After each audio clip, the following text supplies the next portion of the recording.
میں ساری قوم کو کہہ رہا ہوں کہ کیا آپ یہ برداشت کرنے کے لیے تیار ہیں؟ کیونکہ یہ آج ہمارے سے ہو رہا ہے، یہ سب سے ہوگا. جب پولیس سے آپ غلط کام کرواتے ہیں اور پولیس کو چھوڑا ہوا ہے کہ وہ کسی کو بھی کہہ کہ جی تمہارا جیو فینسنگ میں نام آیا اتنے پیسے دے دو. اگر آپ پولیس فورس بھی تباہ کر رہے ہیں، ادارے سارے تباہ ہو گئے. یہ جو نیب ہے، کیا نیب کی اہمیت رہ گئی ہے کہ اتنے بڑے ڈاکو ان سارے کے کیسز معاف کر دیے ہیں. جو 3 گاڑیاں اسد زرداری نے چوری کی ہیں توشہ خانہ سے، 1 گاڑی نواز شریف نے چوری کی ہے، 1 مریم نواز نے چوری کی ہے، ان کو کوئی پوچھ نہیں رہا. اور آ کے کہہ رہے جی کہ توشہ خانہ سے یہ آپ نے جو لیگلی کام کیا ہے کہ جی وہ ویلیویشن نہیں ہوئی. بھئی وہ ان سے پوچھے جنہوں نے ویلیو کرنا تھا، وہ میرا اس سے کیا تعلق ہے.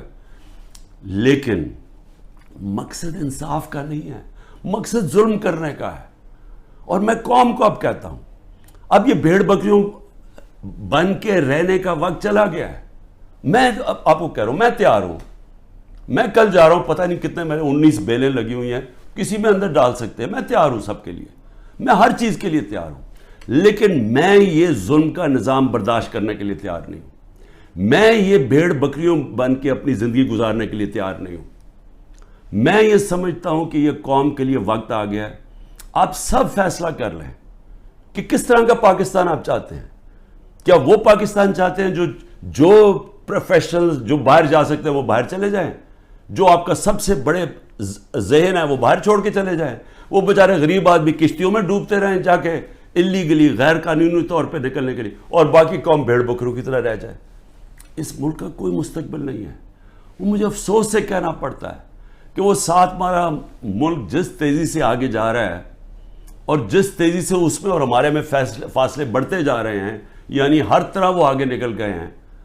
ہمیں سوچنا چاہیے کہ اگر ہم اسی طرح چلتے رہے اور یہ چوروں کے نیچے اگر یہ بندر بانٹ کر رہے ہیں کہ جی ملک ہم بھیڑ بکری ہیں، جی آپ ادھر وہ لے لو، وہ سندھ لے لے، وہ کراچی لے لے، وہ یہ لے لے، وہ پختونخوا لے لے آپس میں، اور ہم جس طرح کے بھیڑوں کی طرح کبھی ادھر سے، کوئی مستقبل نہیں ہے اس کا.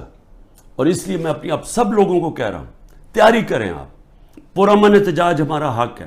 پہلے تو جمعے کو نکلے نا، جو انہوں نے کیا ہے، جو پتہ چلے کہ یہ زدہ قوم ہے، کم از کم ہماری آواز نکلنی چاہیے. اور پرامن، میں ہمیشہ کہتا ہوں پرامن رہے. میں نے کبھی اپنے 27 سال میں کبھی انتشار کی بات نہیں، کیونکہ یہ میرا ملک ہے. توڑ پھوڑ کریں گے میرے ملک کو نقصان ہوگا. میں نے ان چوروں کی طرح باہر تو نہیں ہے میری کوئی پراپرٹیز، میں نے تو نہیں باہر بھاگنا.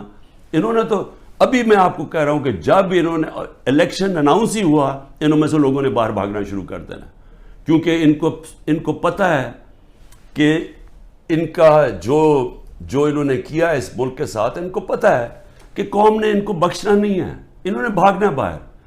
اس لیے اپنی قوم کو میں کہہ رہا ہوں کہ آپ کے پاس اب 2 راستے ہیں، غلامی کے اور حقیقی آزادی کے. لا الہ الا اللہ، کوئی نہیں ہے خدا اللہ کے سوا.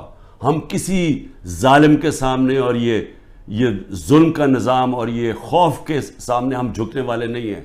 ہم نبی صلی اللہ علیہ وسلم، محمد مصطفیٰ، دنیا کے سب سے عظیم لیڈر، ہم ان کی امت ہیں. اور وقت آ گیا ہے کہ ہم اب اپنا سٹینڈ لیں اور پرامن طریقے سے تیاری کریں نکلنے کے لیے سڑکوں پہ. پاکستان زندہ باد.